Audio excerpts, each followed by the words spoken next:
Good morning. This is the crypto day morning for today's date of the 2nd of January 2019. Welcome to the Money Charts channel, all bets, trades, and of the like, within one's each own risk and their own reward. Bitcoin continuing to stay within the sideways consolidation within the 18, so keep that as you will when I talk about the single hour time frame, which yesterday at 6 p.m. Eastern Time. I don't know if it was standard or not. Well, it had a nice little sideways and price correction. First, it had a small price correction going down from where it stands now down to about 37.90, about a percent. Then it corrected through time, very less volatile up till midnight. Then another small price down to the 18 highs, and then it continued to ride such for the next half dozen or so periods. 2 ago, or that of the 6-hour timestamp, we can see the price action had a little bit of a rally but came back down, held it within this last one, and is breaking out now. Marginally has gotten past this level of resistance as it is breaking past this line. There's only 2 minutes and 49 seconds left in the hour as it is 8:57 a.m. time. So it looks like a very strong setup going through, and 15-minute we can see the sideways back to this level. If it's not going to break out now, I believe holding in the area of very low 38.10, but generally around the 38.20 area on a short-term level. But again, as long as it's staying within the 18 average, and even if it gets above the 18 average of highs, it's still got to get above this 4100 barrier. But if it's able to do that, when you have a move of have the lows, all these leg lower, get above the 18 highs, establish resistance, support in the 18 average, or go through or within about 6, 7, 8 days like it is. If it breaks out after that, that's a very good situational setup, I think. Moving on next to Ethereum, crossing against that of Bitcoin, as we've seen here that there was about 3 times hit level of resistance starting on Christmas Eve, close to it again on the 29th of December, and then yesterday it managed to make a move above it, obviously breaking through at highs not seen for a decent amount of time, given the highest one preceding this before was around the 344 handle at the start of October. So very, very good run. If we take a look at this on the weekly chart, it's making a move above the 18 average of highs. It's gotten above this level of resistance. And you know, people will say things like inverted head and shoulders patterns are strong, which they are. But to create such, you need to have a sell-off like this, which has some sort of rally. And then you need a larger sell-off that makes a lower low. And then you need a very good rally just to get to that previous high. And you know what? It could still pierce above it and still make the inverted head and shoulders pattern. But the way I like to think about it is, if it doesn't need the correctionary move, which is going sideways to let the 18 average come in, or sell enough so that it can hold the 18 low, and it doesn't need to do that, and it's going to have very little time and price going, well, little price going down and time not going up, then having these large size moves like we see back in here that just continuously goes higher becomes normal. Thus, if you see continued momentum still coming into play as the price is breaking well into the 400s, and even as it stands now, you got to give it the benefit of the doubt that this thing has amazing potential. The next level for where it came from is the 55 handle. That's still a decent ways away.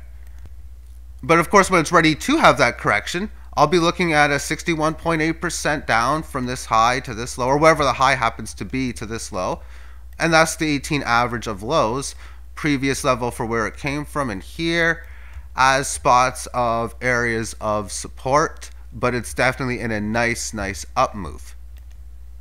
So now as we continue on shorter, we've already seen the daily. When we take a look at this on the 4-hour term, we can see in here that this level of resistance, which was pointed out before, there's the Christmas Eve hit, there's the one from December 29th, and then the one yesterday, it just came back and then managed several hours later to break through. But that's really the best part about the technical analysis. You establish a level of support, There's that failed breakdown, and then oftentimes from failed moves can create fast moves higher. I don't really count this as a fast move higher. This is your fast move higher now, because it's a significant break above the previous area of congestion in here. And now that's a regular decent break. And then, of course, from this failed breakdown, the nice sideways correction meeting up within the 18, the little bit of the test here, and then pausing that move, saying nothing's going down after it. People agree with the move. And then as the momentum comes in, we've now seen 3 in a row of beautiful up moves on the 4-hour time frame. Looking at this via the single hour, this thing got going at about 2 in the morning and really hasn't stopped, as the corrections thus far has been light. We're only 2 minutes into this current hour and into the 15-minute session, but nice up move, sideways correction, up move, a little bit of correction, up move. It's a little overextended. Are you at the point now where would you expect a higher next leg, higher high be from this level? And well, right about now is where it would be. Of course, it'd be a larger one. And a correctionary move, well, where did it come from? If it comes down like the 329 handle, looking at it within that point. Now, as far as some altcoins, or what I'm doing with Ethereum, I'm selling it right now, but not for Bitcoin. My sell order for Ethereum against Bitcoin hasn't executed yet, and I'm not really looking to sell that against it, because I'm looking to gain Ethereum via altcoins, and I got 11 different altcoins that I'm trading against Ether. And they are that of 0x, Decentraland, that's Mana, Lisk, Loom, Status, Golem, Steem, EOS, Qtum, Omi's Go, and Ethereum Classic. The numbers on the right-hand side represents how much more this is worth than my minimum trade value that really this was before. It's just I'm not trading this against Bitcoin, or in most cases anymore. I added 0x, and maybe that's about it that and Mana. As the rest of these, I was trading against Bitcoin. But, well, Ethereum Classic, I'm also trading against LITECOIN. Omi's Go, I'm also trading it as well against such. But I'm only trading these against Ethereum. But the way I did it was, I would just take my coins that I had, and I would look at the price, like say something like, say, Steem, or whatever price, just random code, worth 1,000 Satoshi. If, say, there was a differential of, say, 40, let's just assume a ratio is 40 to 1 with the altcoin. If the Bitcoin price was 1,000, that means the altcoin price would be 40,000. So I put my buy order in, maybe 35,000, put a sell order in, maybe about 48, and then just keep on going from there. But because Ethereum is going up, that means the value that I need for the equivalency, the amount of Ethereum every coin has to be worth, has meant its Bitcoin value goes up. So that's why it's worth X amount more per amount. So now with all these extra coins I've bought today, I woke up and I seen I got a whole bunch of buy orders. I bought Golem last night before I went to bed, and I had buys fill on Status, Loom, Lisk, Decentraland, and 0x, which is why they're worth more. So I'm expecting Ethereum Classic to be the next buyer or seller on Ethereum, and then Omi's Go, Qtum, EOS, and Steem are going to be my next ones. But what I like about this trade is I'm going to be able to get my Ether back in one of or two measures. That is Ethereum price corrections, because yeah, it's been going up, but markets go up, markets go down. So if it goes down, then the buy orders that I had can turn into sell orders, and thus gain Ethereum. And of course, the other way is maybe Ethereum just stables out and goes sideways or barely goes up. And then one of these coins, like say Lisk, goes up 15 or 20% or 30% in a day. Will that be enough now? Maybe where I would get a sell order hit, because this would go up to 1.5, 1.6, 1.7, and then next thing you know, I got to bring it back down to like 1.34 or 1.32 or whatever that value would need to be. So that's pretty cool for me. And let's finish this off amongst LITECOIN, and I got 2 NHL hockey picks for today as well. I said this yesterday, the setup is so beautiful. The inverted head and shoulders, within the inverted head and shoulders, as you got left shoulder, head, right shoulder. And then within the right shoulder, it's got a left shoulder, head, and right shoulder as well. And it is within this daily term, leaving this 18 average of highs near the upper end with monstrous times of resistance at this level. For it happened on the 17th, near such where we are now on the 19th, came up there on the 23rd, again here on the 28th, even a little bit of a test from a lower area the next day, came there yesterday, pulled back, and it's there again. Ooh, that's just a beautiful, beautiful setup. I'm not good at drawing, but I'm just going to try to draw where the 18 average of highs is. I want to do better. Why I'm doing this is because when I go to the shorter term time frames, I can see how it's reacting amongst where the daily term 18 average would happen to be. So it's close enough for me. Let's take a look at this on the 4 hour. So therefore, as we can see, it got above the 18 average of daily highs on the 28th here. Nice little sideways correction, making the higher low. Coming back, we can see it resisting, pulling back, leaving it, and even just the last two periods. This is halfway through at 150. It's a 4 hour time frame, but you have the move up and it's pulled back a little bit. So if we look at this, say on a single hour, and I'm just going to draw the line out even a bit more because this was the area of where the 18 highs happen to be. Your breakout, you come back down and correct it amongst such, and there it goes now. It's sideways. Good setup to say the least. And Ethereum Classic, nice setup, and I'm looking to buy it because Ethereum is overperforming it.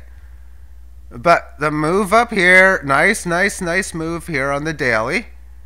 On the 4 hour with a sideways correction. But do we see anything at the end stating that this sideways correction is ending? Or something new is happening? Because I sure see it.